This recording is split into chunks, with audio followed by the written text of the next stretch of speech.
Great. Okay, and how's the screen look on your end? Looks good. Yeah. Do you want to cycle through anything? I'm just gonna just started the recording. We are just letting you know that we are recording this session for those who can't make it or couldn't make it to this event so that they have the information. If for some reason you don't want to be seen when you answer questions, feel free to just use the chat to ask questions. I will let you know that I'll be looking at the chat to see if there's questions that need to be, are related to the slide that I'm on. I'll try and answer them at the time. Otherwise, there will be a Q&A at the end, and we'll definitely get to all your questions at that point if I miss them along the way.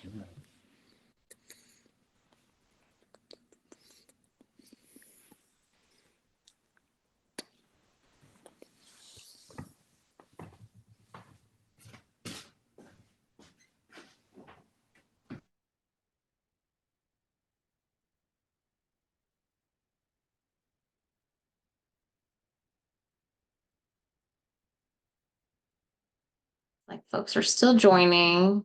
We'll give it a couple more minutes and then we'll start. Thanks for your patience.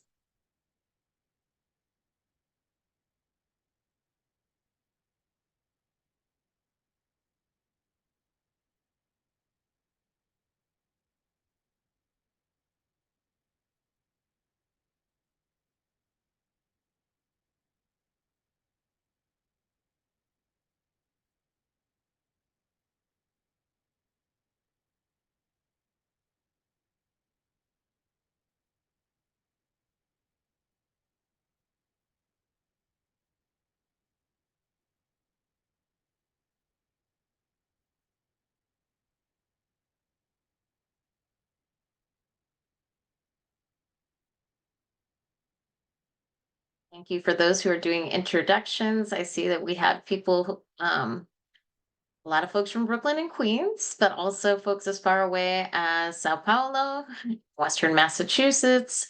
That's very exciting to see, who's interested in the opportunity and who might join the community. So,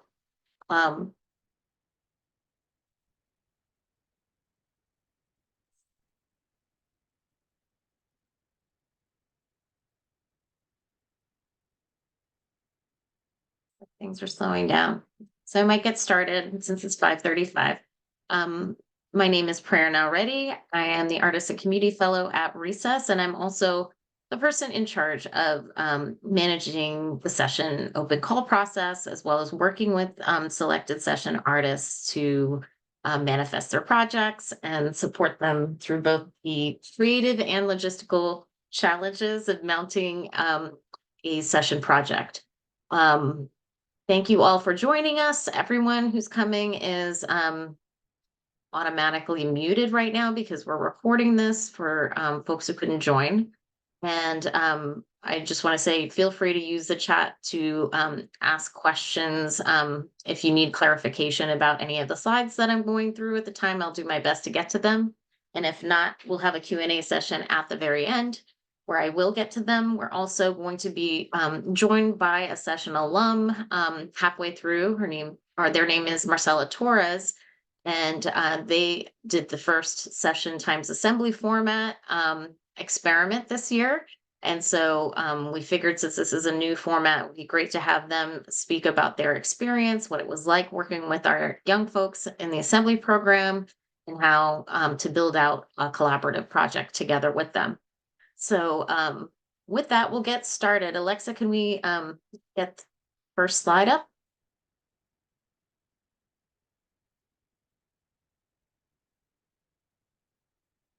So some of you might know Recess pretty well already, but I thought it would be worth it to describe us as an organization, starting with sort of what are our core values and what are we hoping to accomplish in presenting and working with artists and young people. So first of all, Recess was founded with a belief in the importance of artists and as visionaries, that they have a role to play socially, that they have the power to actually catalyze social change, as well as to change with the possibilities of what is art and who is art for. We are really looking for artists who are really creating and understanding new publics for art, and thinking about their artwork in a way that can work sometimes in tandem with, or in critique of, or in counter to prevailing social movements and what's going on in the world today, to be timely, to have purpose, to create systems of safety and resilience for folks who are most impacted by racism and its interrelated systems of oppression. Secondly, we have always been led by artists and young people. So all of our arts programming has evolved over time. We started out as a small storefront space in Manhattan, and very much sort of like giving artists like an opportunity to develop programs in real time and have that be visible. And sort of the idea was to make the artist process visible, and therefore to make artists' labor visible, their thinking visible, to also give them time and a platform to experiment with their own process, as opposed to having only seeing the finished product and not being able to interact with the public until this sort of like finished product has been done. Um, I see also that Sean Leonardo, our co-executive director, has joined us. Thank you, Sean. We also have on staff with us Alexa Smithwick, who is our communications manager. So thank you to both of them for supporting us. And if they have additions to what I have to say or how I answer any questions, I welcome them to join in at any moment. And the third thing that we really wanted, well, I would say we're led by artists, and it's artists that we worked with at the very outset in, when we were just a smaller venue, that really challenged us to take on the issues that they were taking on, not just as giving artists a platform to identify, make visible, and create alternatives, visions to the systems of racism that I mentioned, but also for us as an organization to challenge ourselves, our structures, the programs that we offer, to address them head on. And that is how our assembly program actually developed as a parallel program for systems impacted youth, because we did see incarceration, racism, the increase in mass criminalization as a major driver of what the artist projects were, as well as a major symptom of what was wrong with our society and what we needed to build alternatives to collectively as creative people. Third, we pursue our goals through a racial justice lens, and all programs at Recess center diverse voices with the goal of dismantling systemic racism. And we believe that as an abolitionist organization, that it is really important, as I mentioned, to think about who has the power to affect narrative, to access artistic resources, to feel comfortable in art spaces, and really expand that to make sure that we bring in opportunities that will allow a diverse set of people to be creative, and also to inform the creative process of artists. So next slide, please.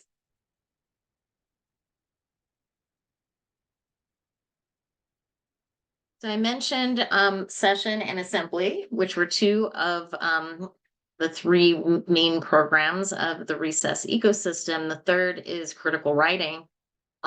We believe that it's really important that artists who are, perhaps emerging and putting themselves out in a session project with questions that they're working out in public, with dialogue that they're having with the public, that it's important to capture that, and for that to be taken seriously, and to provide opportunities for creative writers to collaborate with artists to ensure that their projects have the proper contexting, that the full arc of what was learned or experienced during session is part of the ongoing archive of it, as opposed to just a snapshot or an exhibition review. That it's really much more of a, hopefully, a holistic process where the critical writer is a partner in manifesting the ideas of the artist. Next slide, please. So now we're going to go down to the brass tacks. What exactly does session provide artists? So the biggest thing that it provides is a workspace. It's approximately 1,200 square foot on the ground level. It's located in Clinton Hill, Brooklyn, on Washington Ave near Flushing. It's near the Navy Yard for those who haven't been. And we provide them up to between 6 and 10 weeks to develop a new inquiry-based project meant to be, on push the boundaries of their practice. Like, we want folks to not just replay a project that they've already developed in the past, or oftentimes these opportunities, people just get started on an idea, and Recess welcomes projects to take from those perhaps previous residencies or previous artists or opportunities and really build upon them, and to take the learnings from that and to grow out those ideas and to grow out the ways in which it interacts with their intentional public. So that's what we mean about boundaries of their practice. Just think about whatever your learning edge is, and think about Recess as hopefully a place that can embrace what you're trying to learn and can resource that in various ways. And in addition to the space and time to make the project, they will receive artist fees, project budget, technical support, both from us as well as from a preparator, and potentially, folks that they identify as needing in terms of technical support, and overall as mentorship, and as well as documentation, as I mentioned, critical writing. And all of that is collectively valued at between 22 and a half and $25,000. The range is there because there's different amounts depending on whether it's a single artist or a collaborative or collaboration of artists. And as well as there's a difference between the typical session project that happens as well, and the new format that we're going to talk about, which is the assembly session times assembly collaboration. Throughout the session, we're going to be working with artists, not just the month before the project. Hopefully, we now have changed our process to really focus on working with artists in a structured way, having multiple meetings, planning meetings, and an orientation to the Recess and ecosystem and environment prior to their even coming into the session and getting into the space. And those, we realize, it is a time investment, and those are paid planning sessions. So that's another part of the value proposition.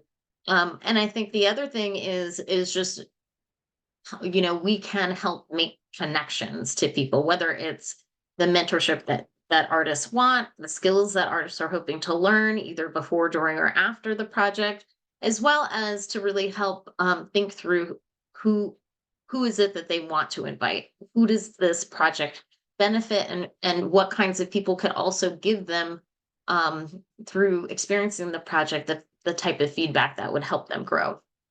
Our hope is really that we stop thinking about public programming as a one-way service-based type of thing where, people who have knowledge are teaching other people, or just, here's a service that we're providing the public, but really thinking about programming as integral to the core questions that the project is asking.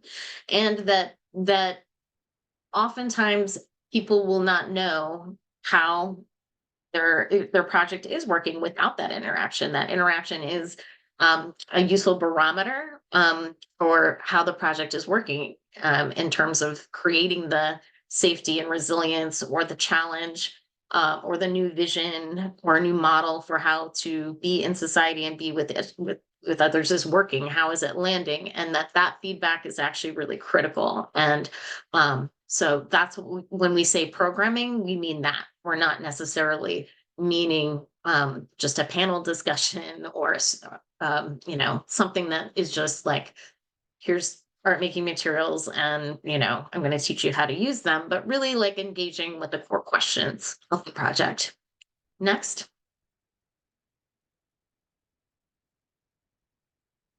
I mentioned the critical writing program. So we actually commission writers to work with artists. We can sometimes work with writers that artists already have a relationship with. In the past, we had an open call, but more recently, we have really been, going to specific writers and asking them to work with us on multiple artists projects, or people that we have a relationship with. We have editorial support, that's also part of the package, along with a $1,000 honorarium.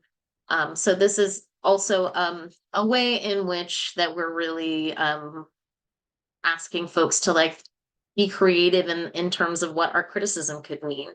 And we're open to all different kinds of formats in this program. And we, as I mentioned, are, welcome partnerships that already exist, or we can help create a partnership between an artist and a writer.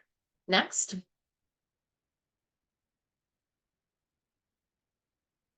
I mentioned assembly, and as assembly as had come out of the politics and the projects that artists were bringing, and the challenge that artists were bringing to recess. And assembly was founded in 2016, particularly for young people 18 to 26, and serving as an alternative to incarceration and its intersecting systems of oppression. But also, the curriculum that it was based on was developed by artists and involved um, somatics and thinking about how trauma exists in the body, thinking about narrative and how oftentimes narratives are inscribed upon systems impacted folks and people who are in danger of or already touching the carceral system, and that there was power in working with young people to see themselves in different ways, to not have those narratives inscribed upon them, but to use creative expression as a way to identify themselves and create new narratives for themselves, and also to have an opportunity to work with and learn from working artists.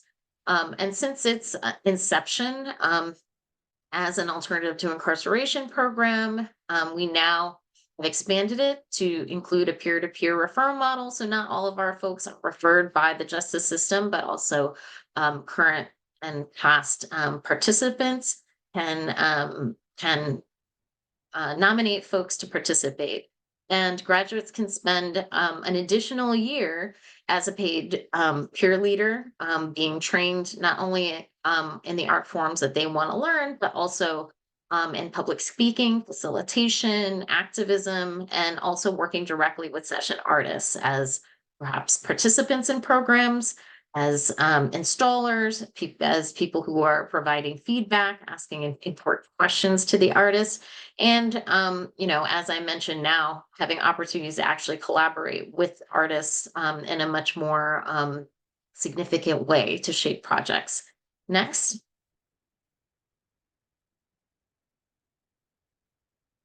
So here's the timeline of the application process. So as you know, we have the call is open right now, and it's open until April 1st, 2024. That's when the at the end of the day. And so that's a Monday. And we did it on Monday because I know at the end of the day, because I know people always have last minute technical problems, and we didn't want to do it at the beginning of Monday, is a lot of people are going to be working it on the weekends. But we really, really encourage folks, if they to try the submittable portal, make sure they know how to use it and work out any kinks, questions, no later than the Friday before the April 1st, so that we have time to get to your questions and address any technical issues that you may have uploading documents, or figuring out the interface if need be. Once that closes, yours truly will be reading every single application that we receive, and I will be making a short list that then goes to a selection committee. We will be announcing the esteemed panel selection committee soon. We're still finalizing the participation of a couple of people, but we're very excited about who's already uh, agreed to participate. And our selection committee always includes a session alumni. We want people who have experienced what it means to be in a session project and to work with us to really have their input. But it also includes curators, people who are cultural producers and programmers at other places. We also are very cognizant of wanting to have folks who have a racial justice background or who might be working with youth, considering our values and our core communities to be part of that selection committee. And they will read through those applications in late April, and in May convene to put forward their suggestions for the most for the applications that will be finalists. And at that point, our staff will do interviews with finalists, as well as perhaps reach out to the people that you identify as references. And we will pick in late May the 6 people who will be session artists in from fall of 2024 and through summer 2025. So that's one cycle. We are not, we're moving towards a biannual open call. So this open call will not just help us fill this season, but also the next. So in addition to those 6, we will be keeping relationships with other finalists who we think have strong projects, but maybe need a little bit more development from us, or maybe need a little bit more time for the pre-work to happen. And so we will select some people from this open call that hopefully will populate the following cohort from 2025 to 2026, but also as this year, we've already been experimenting with bringing some alumni back and developing, inviting them to either look at a previous project that they had done at session and expand on that, or to really think about a very new project in process and how could session space and resources help them advance a very new idea. We're also looking at possibilities for working in collaboration with partnering organizations and giving them time to develop programming with us. So the second year we'll have a mix of session artists, session alumni projects, and potentially project partner projects. And then we'll have another open call, for the following 2 years. So even if you're not sure your project is fully ready to go this year, we do recommend that you apply now, because there is the possibility for us to be working with you to fill projects through 2026. And then in June and July, after we will schedule the 6 sessions for this coming cohort. And another new feature that we've added this year is having an introductory orientation workshop, a half day workshop that really connects us both physically, mentally, and spiritually and intellectually to what abolition means to us, what it means to work in a space like Recess, and to hear about how we can serve artists in and understand what they want to do, how their work connects to our mission, as well as what they need from us to feel safe, to feel able to thrive. And then this year we usually start our first session in September, but we've decided to move that to October. We do close our offices for the last half of August, so we wanted to have enough time when we come back to be working with our first session artists. So the very first session artists that will be selected from this open call will start in October, and the first cycle will go through mid-August of next year. All right, I don't see any questions, so I'm going to keep moving through. Can we see the next slide, please? All right. So, without further ado, for those of you who haven't had a chance to visit Recess before, this is what the session space looks like. So, as I mentioned, it is ground floor. We're looking from the lobby. So there is a sort of like antechamber, that's sort of lobby space that can be used for when we have public programming, for receptions, etc. But is also technically a space that our assembly program can use. But the session, once you open, go through those open double doors, is a space for our session artists. You will be able to have complete use of that space during the time that you're scheduled for your session. It is sort of a long rectangular space, and it is a sort of blank canvas, as you can see. And one of the biggest challenges that any session artist will face is figuring out how to put their manifest their project in this space. I think because of the nature of session, a lot of times people will segment the space into different zones, maybe one that's more open to the public or for public programming, and one that's more of a private or workspace sort of thing. Or there might be different types of interaction that happen in different parts of the room. Next, we'll see a couple of examples of pictures of how artists have used the space, just to give you an idea. This is from a recently completed session. This was September, October of last year. This was an alumni session with King Cobra in collaboration with Hugh Hallam's, and they sort of converted the space, transformed the space, I should say, into a very serene environment with the sort of lighting, the billowing parachute fabric. It's almost like entering a womb-like space. And what they were really creating was a space for personal ceremony, for for a spiritual understanding of where you were and where you want to be. They offered services on an individual basis that combined healing energy, Reiki, sound bath, and various healing sounds, as well as body modification. And then they also had some communal versions of some of those offerings as well, as you can see here. But, as you can see, it's a blank canvas, and it can look very different with lighting, with video, with props. And a big part of the space is it's not just an exhibition space. It's really sort of a space that invites a particular kind of interaction.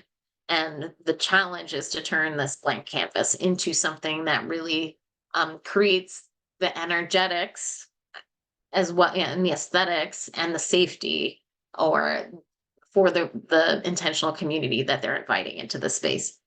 Next. So you can see the same space looking very different.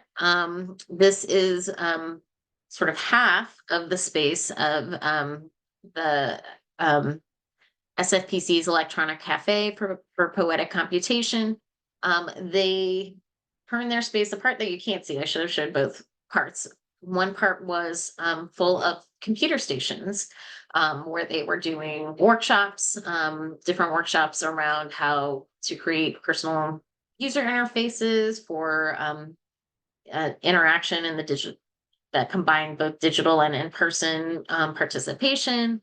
But there's also this sort of cozy hangout space in the front with zines that came from past classes, that had reading material connected to some of the issues around the intersection of abolition and race and new technology and network technology that they were exploring through their workshops and presentations.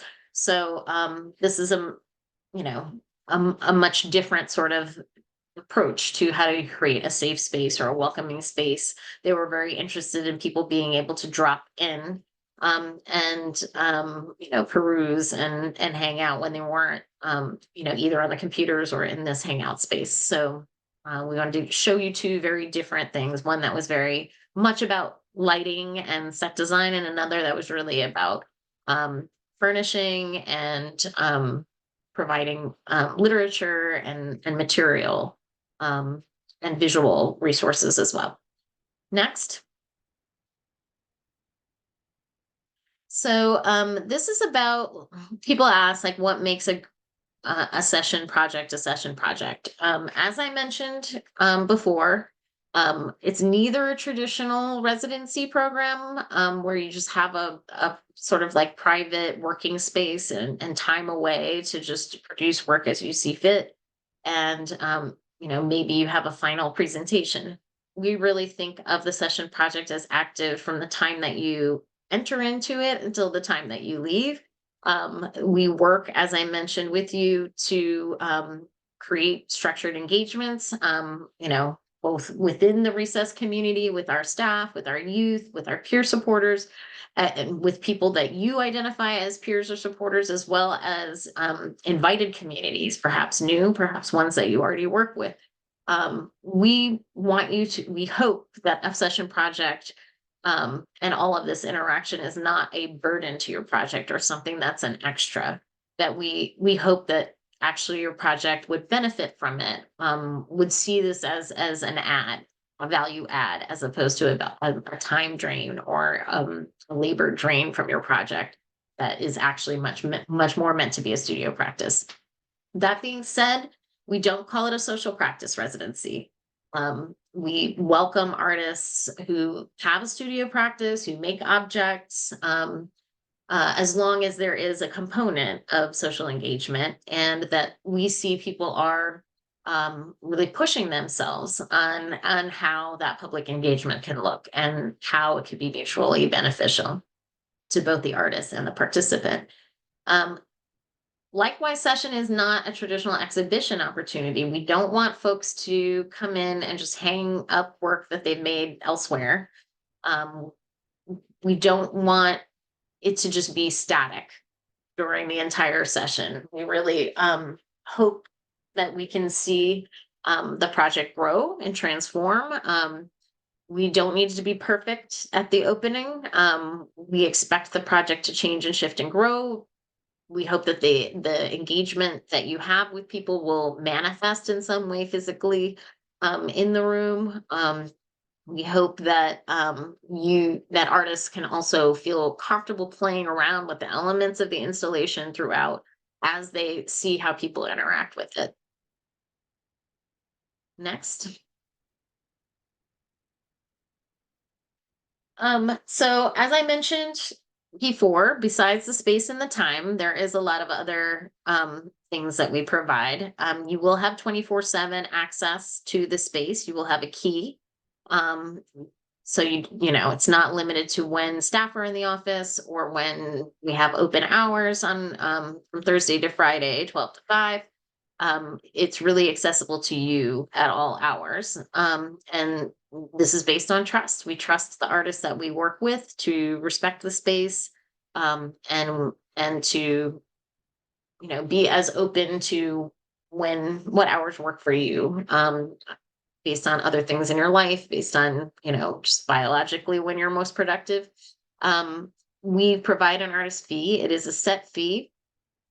We have increased it quite significantly. In the past, artists got $2,000 artist fee in relationship to the cost of living in New York City and what we're truly asking of you in terms of being present in this space. We felt that we needed to up that. And so now this year it's $3,500 for individuals and $5,000 for multiple artists or collectives. In addition to that, as I mentioned, we now pay for artists to do pre-work before their session with us. So we budget about $2,500 for individuals and $4,000 for multiple artists or collectives to pay artists to do up to 5 sessions and a debrief with us. And then there's also, in addition to that, a $10,000 production and programming budget. So this is for all your supplies, hospitality. If you have furniture to buy, if you have tech to buy, if you have for your programming, honorariums for any collaborators or guests that you're inviting. This is where that 10,000 comes from, is used for. And we allow, we work with your budget to fit that 10,000. If you have additional funds, obviously you can spend more, but we really do think that that's enough for most session projects to manifest successfully.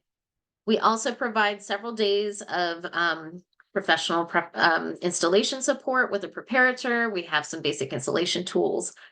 We have a basic PA system and a selection of monitors and projectors that you can use. And as I mentioned, the pre-planning meetings mean that our staff is available to help with the planning and the implementation of public programming, as well as sending out invites to collaborators. We also provide basic photo and video documentation at least 2 times during the course of your session. Alexa, as I mentioned, is our comms manager and will work with you for online promotion, to our email list, to social media, and develop our website, your project page on our website, to manage the registration for events that you're doing. And we understand that with session that perhaps all of the programming and all the promotional material might be ready at the beginning. There'll be an initial release, but that will develop over time and we'll work with you. See, there's a question. How long is the session? When is a brief start and date if it's not confirmed yet? The session is somewhere between 6 to 10 weeks, depending on the project. And what is the ideal length? We have to fit 6 within one cycle. So the average will be about 8 weeks, and that includes the time that it takes to install and deinstall. So if you have 10 weeks, maybe a week of it is install and a week of it is deinstall, and then 8 weeks is actual sort of time for it to be sort of open to the public or engage public. And we schedule those after we select those 6 artists based on their availability and when the project makes sense to do. So that is done sort of after the selection process. Does that answer your question, Ami? If so, let me know. Yeah, okay. Are there any safety policies regarding power tools, welding, table saws, industries? We do have a basic table saw. We do, if artists are using saws, we want to make sure that you have the safety training that to use it safely. We don't want any injuries. So it sort of depends on sort of the artist and their experience with those tools. We don't allow any open flames. So I don't think any welding inside would be possible. Some minor welding outside might be possible.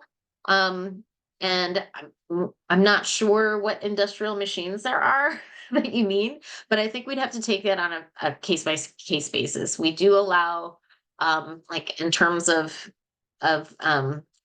we can't have the ventilation isn't super open, right? It's a pretty closed space. So we don't want any noxious fumes, oil paint. We have had people, work with epoxy and resin, but they have to do it at certain timings when there's not, public. They have to work on making sure there's ventilation, etc. So we take that on a case to case basis. If you have specific questions about specific equipment, you can feel free to email me. If I don't have the answer off the top of my head, I will, work with the rest of our staff and our preparer to answer that question. There's a question about, is this an opportunity for performance artists and theater groups? Definitely. We definitely have had folks do projects that are immersive theater. So they've used the session space in a way to create a scene or a set for immersive performance. What we don't want is just closed rehearsals and then a final performance at the end. As I mentioned, we want a significant portion of the process and the development of the project to be, to be somewhat open within reason. To the public, we want it to feel we don't want the interaction just to be a Q&A at the end of a final performance. So I think that really, if the performance itself is very interactive, then I don't see a problem with having that. So there's just one location, and so it's one at a time, as Alexa said. So it could be an individual artist or it could be a group working in this space. We've had, SFPC, for example, I think has had 10 sort of collective co-directors, for example, using the space, both together at sometimes and individually using the space differently during that time. What would be the opportunities to build community with others in the cohort? I think that this is somewhat challenging because I think what we'll have is at least a orientation slash like welcoming workshop at the beginning where everyone would get to meet each other. We usually have also a sort of holiday party where people get to meet each other. And then the rest is sort of up to the group how often they want to meet. We have had one cohort that decided they wanted to have Zoom check-ins with each other 3 times during the year. So including people who had already gone and could then share their experiences and challenges with the other group. And they offered both logistical support, tools that they shared, etc. So it really depends on the cohort that ends up being there and their availability and desire for future meetings, but we can help set those up if that is a desire. See. And we also encourage artists, of course, to show up to each other's programs and events. It's really useful to see how other people are using the space, to see how, what kinds of audiences are coming out. I think that is a really useful thing that you all could do, and that a cohort can do for each other. And then Lavani asks, is there an outside space for dusty work like minor spraying, stone carving? Do we have office studio furniture, desk chairs? We don't have, we have some basic tables and chairs, but it may not serve your purpose. It's not office furniture necessarily. But we do offer all our artists the opportunity to go to Materials for the Arts, which is a big warehouse. It's run by the city, DCLA, and you can make an appointment to sort of go into this warehouse where there's donations, and that includes everything from like fabric and beads and things like that, and costumes to office supplies, desk chairs, cabinets, monitors, sometimes computers or printers, paper, etc. It's a bit of a, it's based on what gets donated at any one time, but a lot of our artists have really successfully made use of that, and then the rest they have had to source. That's why we have this project budget, and one of looking at like if what your needs are in terms of furnishing, in terms of lighting. We have very basic lighting. It's just track lighting. That's all on one one controller. And so, the only, if you want to add LED lights, et cetera, that would come out of your production budget of 10,000. Outside space, we, like a lot of people do a little dusty and dirty outside work in front of our space, like on the sidewalk, because it's not super heavily trafficked. It can't be something that would leave toxic remains on the street, but it's definitely like, people have sawed out there, people have cooked out there, people have used heat guns and so forth with plastics and things like that outside. I don't know of anybody who's ever done any stone carving outside, but it probably would depend on the scale and the size of the stone.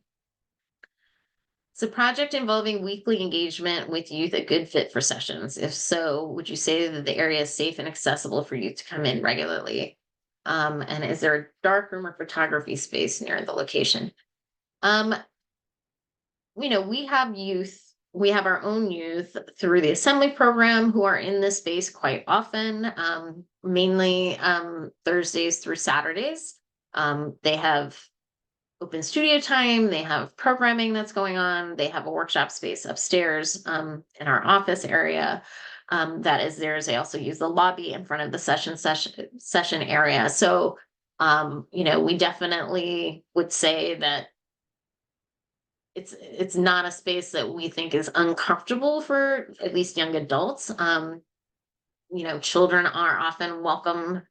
Um, people bring children to events all the time. So I would say that, but in terms of accessibility, our first floor is fully accessible. So that would mean the lobby, bathroom, and the session space. We have a screen printing studio downstairs. There is a dark room there. It's more, I think, used to expose for silkscreen at the moment than photography. So we'd have to look and see how we could share that space potentially. Upstairs, we do the assembly space does have some photo equipment, some lights, etc., for some basic photography, setup there. I'm not sure if there's another location nearby. We don't have a relationship with any particular location nearby to be used, but that is something that is definitely a possibility. We're close to the Navy Yard, for example. There's a lot of artist studios, but that would be based on relationship building. See, for work samples, are you looking for recent work or sections of the proposed project?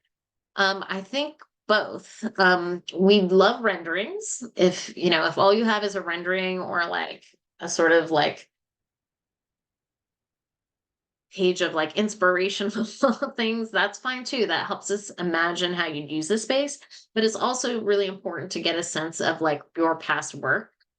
Like what have you been able to accomplish, install, to get a sense of like a finished project. So I would say a combination of the two would be important, and especially recent work. I know that we prioritize work that you've completed in the last 2 years, but if there is a work that's older than that, that is much more relevant to what you're proposing, we are open to that. Did I get through most of these questions? Would there be, I think so. If I haven't, please during the Q&A, let me know. Can you describe the interior of the studio as a bit windows or is it an open and private space? It is white walls, generally speaking. You have the ability to change the color of the white walls. Once again, utilizing your production budget for paint, the cost of paint. The floors are concrete with a sort of like resin coating. They're not, there's not, therefore not sprung. I wouldn't use it as a primary dance studio, though we have had dancers use the space, but it's not, it is concrete. There are sort of windows in the back, 3 windows in the back that like face, it's just a air shaft and the next building. And oftentimes people choose to cover that so they're not looking at a brick wall. Those windows do not open. And then there are sort of separating the lobby and the special session space is set of like glass panels and a glass door. Again, artists have chosen to cover that in some ways, especially if they're doing video or they're trying to create a dark environment. And they have done that very successfully. But there's no open windows and ventilation into that space outside of our HVAC system. Okay. So I know that we're getting close to 6:20. So I want to move on. I guess that we did a lot of the Q&A here. So hopefully there won't be that many questions. But I do wanted to, Marcela, are we here? Yes, Marcela is here. So I do want to give a chance. As I mentioned, we have a session alum who has done a session times assembly collaboration that I do want to get to. But I will, before introducing Marcela, I did want to add that in addition to everything that I mentioned, we do have a care and capacity fund on top of the artist fee and the production budget and the pre-planning fees of $2,500 that artists can use before, during, or after session, and it could be used for a variety of things that we'll get into quickly. Next slide, please. So session times assembly, this is, as I mentioned, a very new initiative, a new format. You can apply only for either a traditional session or a session times assembly format. And this, the difference between the two, you will have an opportunity to engage with our youth there in the space. They will come to events. Every session artist presents their project to session artists. There's a chance to perhaps work with them on production or workshops, making ephemera, and sometimes even in the installation of your project, depending on their interest and availability.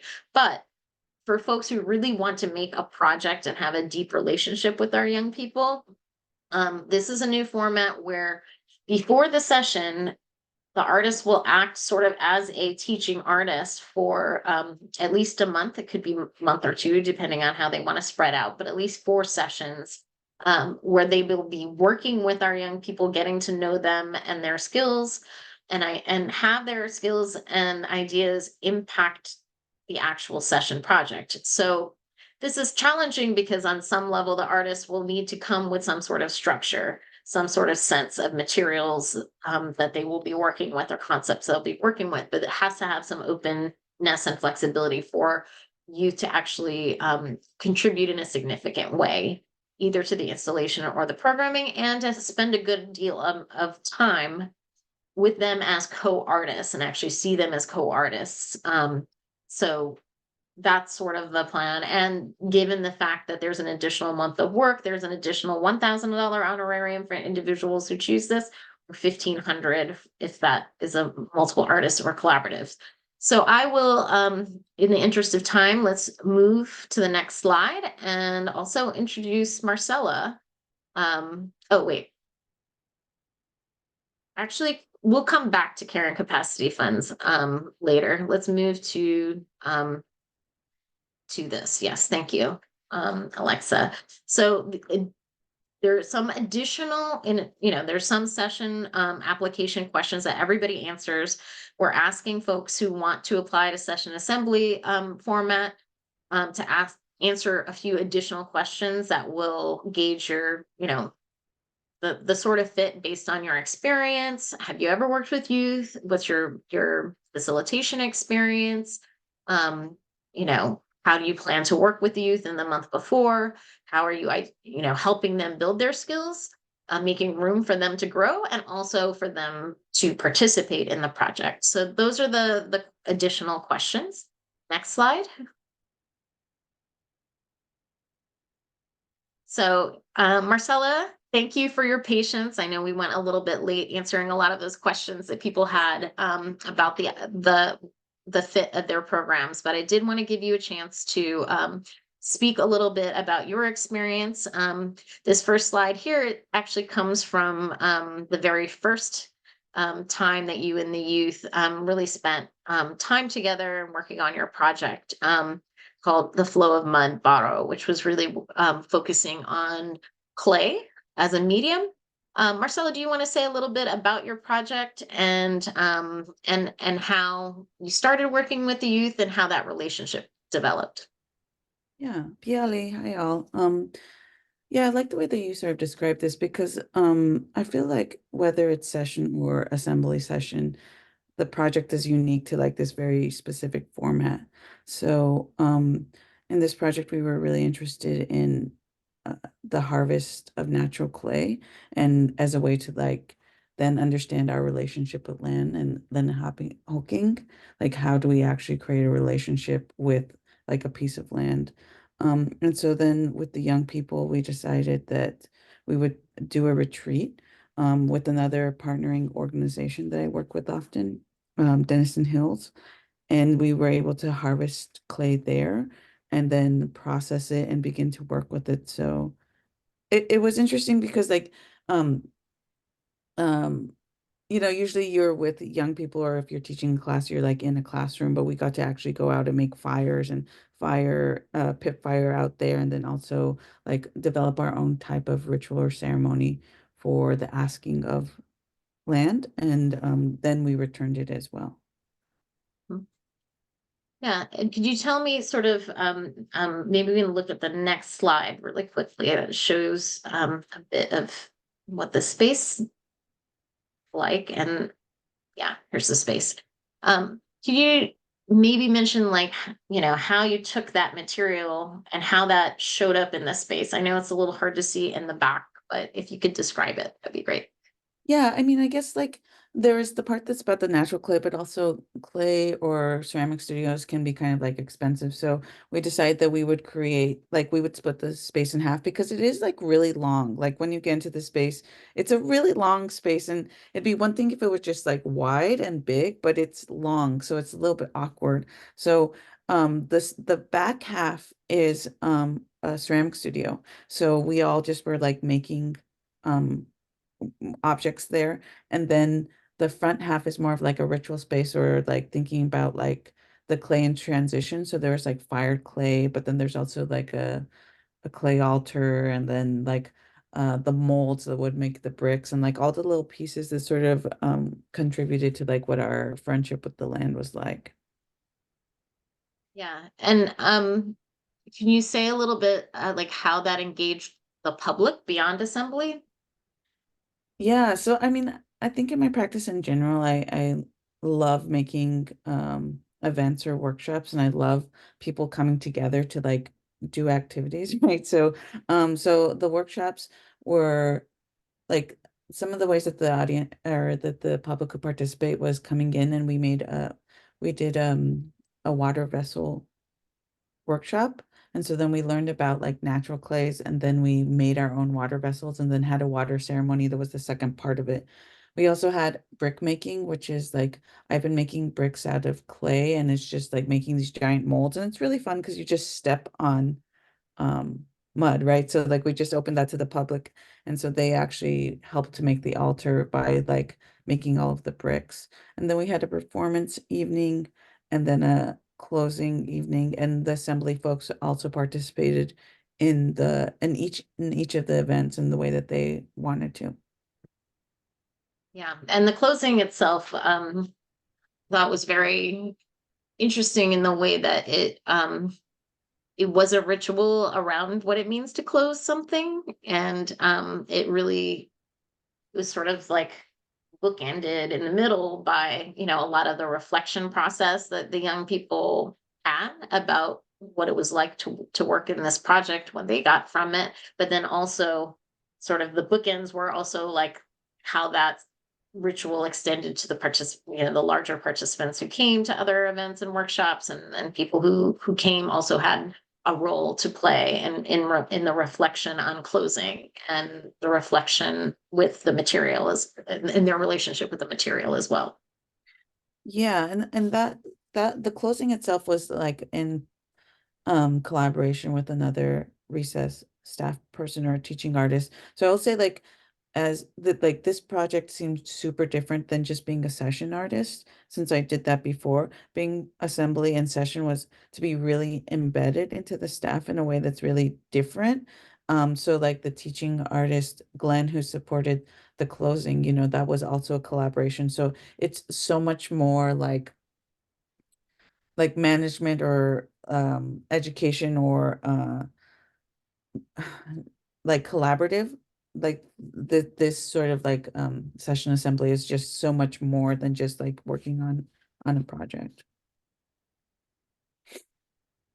Could you say maybe in closing, sort of like as an artist, what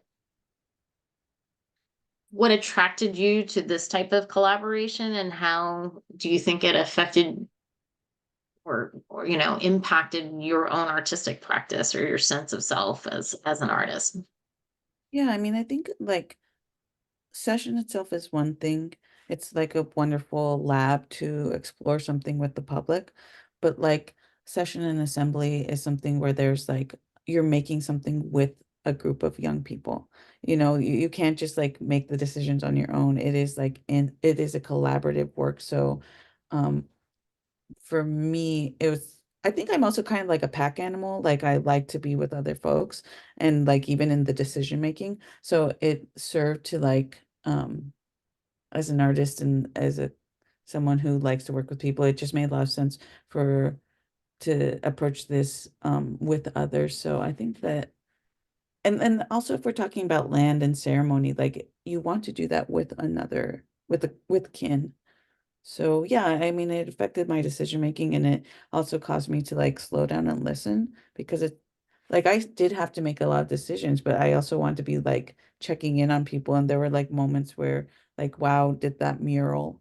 And that's not something I had ever planned on, but that's like through just someone's participation, like they asked to, and that was a beautiful collaboration.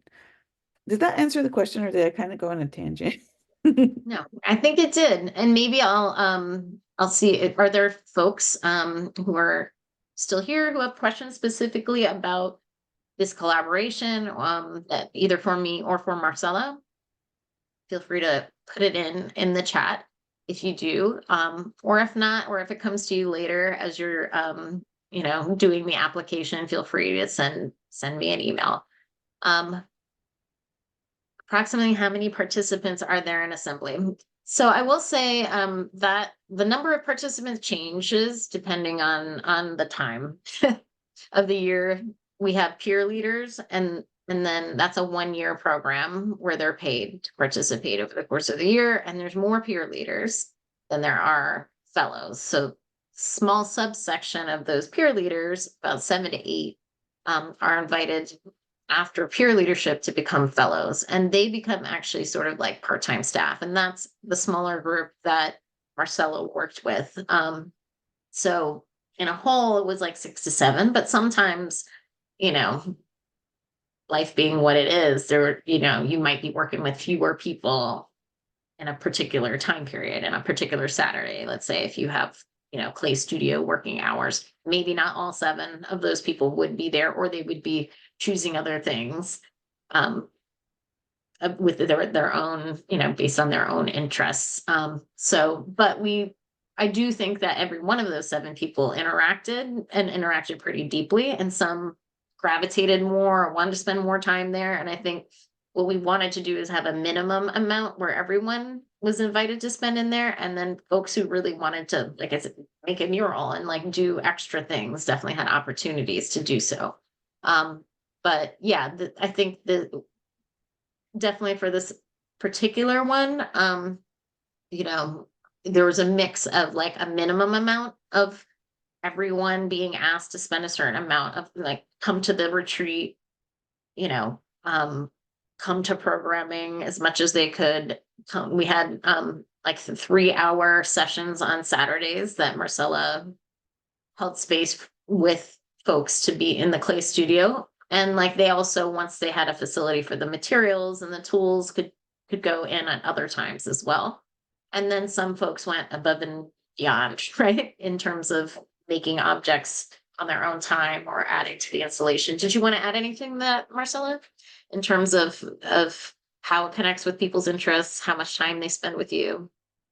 I mean, when I did it, I first had to like present to the assembly folks, and so that like made it feel like they were going to be selecting also and have an option as to like who comes in, and that's sort of like more nerve-wracking than a panel, because it's a bunch of like young people just looking at you, So I felt as though like they get a say in who comes into it, and then when we're actually like working with people, the group might have changed, but it is everyone did interact and make things, but people chose the level to which they were like invested in it and how much they actually participated um in it. And then that I could also cater sort of like the workshops or some of the specificities to them. But the goal is always like to have like a core few that are really invested in the project. Awesome. So that leads to the question of what role do the youth have in the jury process? So our selection committee will choose like up between 4 and 6 potential candidates for the session times assembly format. Of that, then there will be another sort of jury in a sense, or selection committee that's comprised of youth and staff, who will then select folks from that bigger pool that they will like interview, and then have the same process sort of that Marcella had, where they would be invited to sort of give a presentation about their past work and the potential project, and then, the finalists would be selected based on that, that interaction and the interest of the young people. Okay, any other questions? I know we're running a little bit late, but in the interest of making sure we get through all the material and for posterity for the recording, if people want to refer to it, I do want to go back to a couple of different things. Can we go back to the slide of Care Circle? Thank you, Marcela, for your participation. I really appreciate it. I know that a lot of folks I think it made it crystallize a little bit more for them what it was like to work in that way. So I had mentioned in passing care and capacity funds. The care and capacity funds have changed. It used to be called the Care Circle, and it was really about a circle of people that were paid to sort of accompany artists through the process. But that, we learned, could sometimes feel like a whole nother project and a lot more work. So we wanted to make it more flexible to actually meet a variety of needs that might be very different from artist to artist, and to spread the amount of time that people had to use the money. So and this is kept separate from the project money and the artist fees, because we want to make sure that artists aren't just using it to make their projects happen. And I know that in the best of artists are very generous that way. They'll spend all the money that they get on their project often, and we want them to invest in themselves as well. And so that's why we keep it aside, and we ask folks to ask us before they spend the money, is this meeting a certain bar for their own care, their own capacity. So I've listed in here a bunch of things that past artists have done, but we're not limited to that. So people have paid for trainings from consultants for particular kind of facilitation or technical training.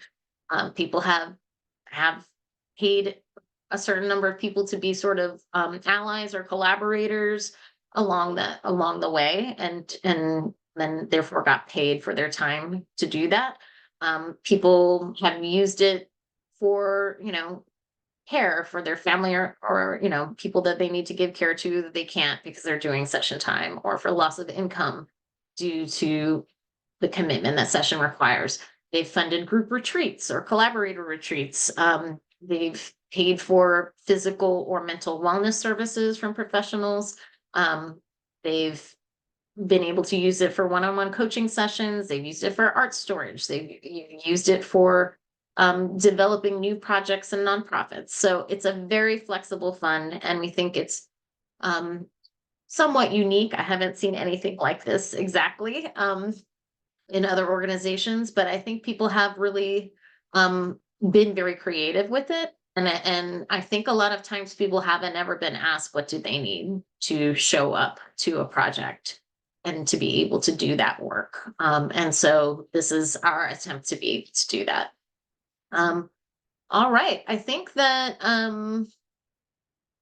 we're mostly there. In terms of the application process, I'll go through this very quickly because it's on our website. But we don't have a long narrative. We have very specific questions that we ask you to answer in a relatively short word count. And this helps us as reviewers to make sure that we have all the information that we actually need.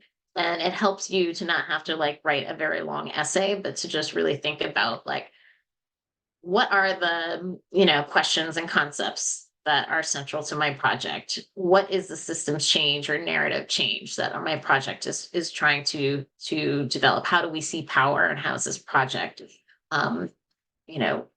shifting that power relationship in some way? What will be in the gallery at the beginning? How might it change? As I mentioned, who are the people that we want to reach? Are they, how would we reach them? Is there a way that we might think about inviting them, and what would they get out of it?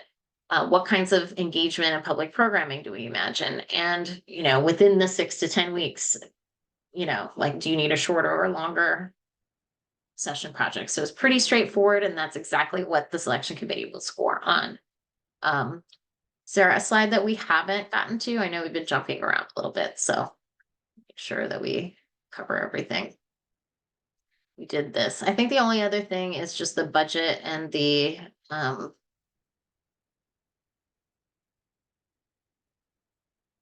work samples, and then we'll be done. Thank you for your patience and the extra time for those of you who are still with us. Okay, here's the budget. So we have a budget template. It looks a little like on the right. And you don't have to spend money on all of these line items, but these are based on our experience, sort of like what that $10,000 project budget could go towards. And we put it there to sort of remind you, oh yeah, maybe I forgot to put that in my budget. I actually do need that. You know, and like I said, you are handed a blank canvas. You do need to think about how to fill that long space, how to break up that space, how to create the vibe. You know, and we will help you develop this budget, but we want you to at least give it a good shot in the application so we can sort of imagine how you're going to spend the money. And then let's look at the work samples.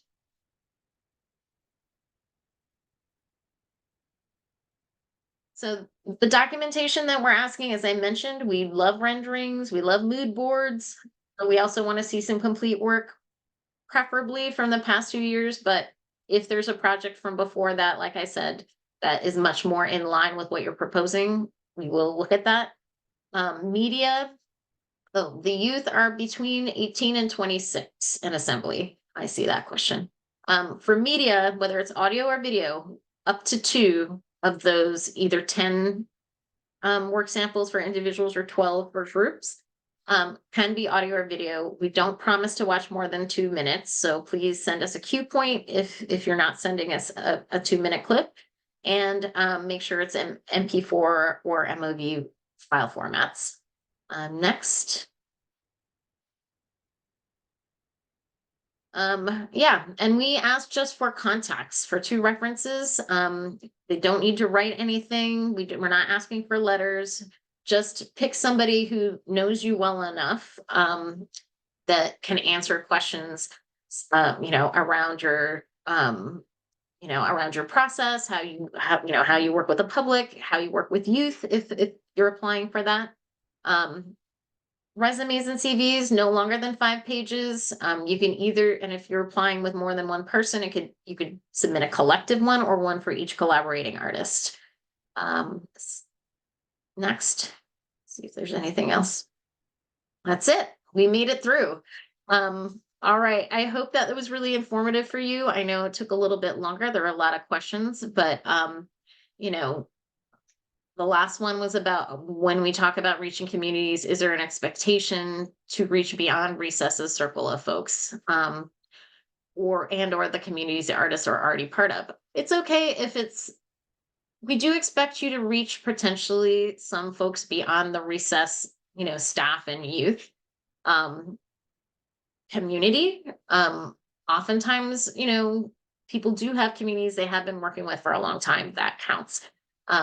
You know, if there are particular communities for this project, you know, it can be, you know, for example, for the sound healing and body modification, it was open to everyone, but you know, there were 2 tiers of, you know, it was meant for BIPOC folks, and there was like a tiered pricing thing for if you wanted to actually get a tattoo, for example, that reflected particular choice about who was their intentional community. Some people want to work with a particular access community. Some people want to work with filmmakers or people who work in you know, like people of color who work in the film industry. So, you know, sometimes they may have some people in their community that they connect with, but they're hoping to reach beyond that. And we hope that we can find ways to help people reach beyond their immediate community as well. And this, okay, can we specify that 2025 to 2026 might be a better goal? Yes, you could specify that. If you know, if you do specify that, let us know if it's even possible to do 2024 to 2025. But you'd prefer it, or if you only want to be considered for later, that would be helpful. All right. Well, thank you all for spending Monday evening with us. I hope this was informative. Again, if we didn't cover anything, feel free to email us at info@recessart.org with your questions or to schedule a call with me. Thank you all. Thank you, Alexa. Thank you, Marcella, for supporting this workshop as well.